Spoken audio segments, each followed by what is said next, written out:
My search led me to the study of the spiritual forces with which all of us are blessed. And it was in this field that I came upon a clue which has enabled me to help millions of people to find their earthly destinies. I want to describe my discovery in the simplest terms possible, because it will reveal to you why it is true that whatever the mind can conceive and believe, the mind can achieve, regardless of how many times you may have failed in the past or how lofty your aims and hopes may be.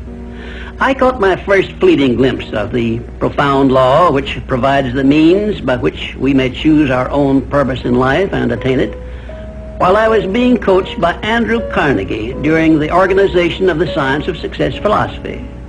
I had just finished telling Mr. Carnegie that I feared he had chosen the wrong person to give the world the first practical philosophy of personal success because of my youth, my lack of education, and my lack of finances. Well, at this point, Mr. Carnegie delivered a lecture that I shall never forget, because it changed my entire life and paved the way for my helping to change the lives of millions of people, some of them not yet born. Let me call your attention to a great power which is under your control, said Mr. Carnegie, a power which is greater than poverty, greater than the lack of education, greater than all of your fears and superstitions combined. It is the power to take possession of your own mind and direct it to whatever ends you may desire. This profound power, Mr. Carnegie continued, is the gift of the Creator, and it must have been considered the greatest of all of his gifts to man, because it is the only thing over which man has the complete and unchallengeable right of control and direction.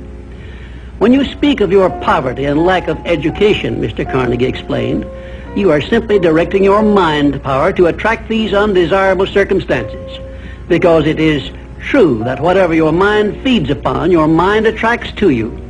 Now you see why it is important that you recognize that all success begins with definiteness of purpose, with a clear picture in your mind of precisely what you want from life.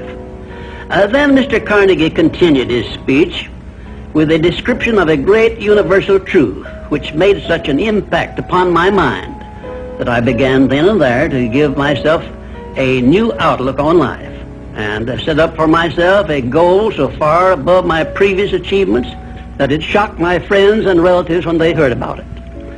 Everyone, said Mr. Carnegie, comes to the earth plane blessed with the privilege of controlling his mind power and directing it to whatever ends he may choose. But, he continued, everyone brings over with him at birth the equivalent of 2 sealed envelopes, one of which is clearly labeled, the riches you may enjoy if you take possession of your own mind and direct it to ends of your own choice. And the other is labeled, the penalties you must pay if you neglect to take possession of your mind and direct it. And now let me reveal to you, said Mr. Carnegie, the contents of those 2 sealed envelopes. In the one labeled riches is this list of blessings.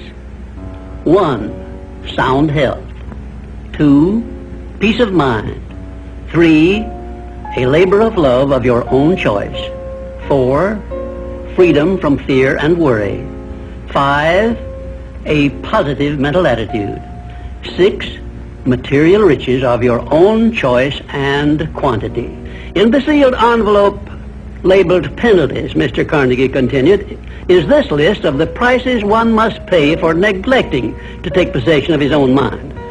1, ill health. 2, fear and worry. 3, indecision and doubt. 4, frustration and discouragement throughout life. 5, poverty and want. 6, and a whole flock of evils consisting of envy, greed, jealousy, anger, hatred, and superstition.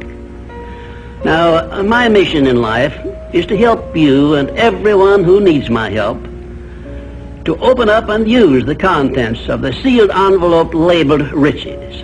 And the starting point from which you must take off if you wish to write your own ticket from here on out for the remainder of your life, I will describe for you in these simple instructions. 1, procure a neat pocket-sized a notebook, or something on the order of this one here, loose leaf affair. And on page 1, write down a clear description of your major desire in life, the one circumstance or position or thing which you will be willing to accept as your idea of success. And remember before you begin writing that your only limitations are those which you set up in your own mind or permit others to set up for you. And 2, on page 2 of your notebook, write down a clear statement of precisely what you intend to give in return for that which you desire from life. And then start in right where you stand now to begin giving. And 3, memorize both of your statements, what you desire and what you intend to give in return for it, and repeat them at least a dozen times daily. And always end your statements with this expression of gratitude for the blessings with which you were gifted at birth. I ask not, O divine providence, for more riches, but more wisdom with which to accept and use wisely the riches I received at birth in the form of the power to control and direct my mind to whatever ends I desire.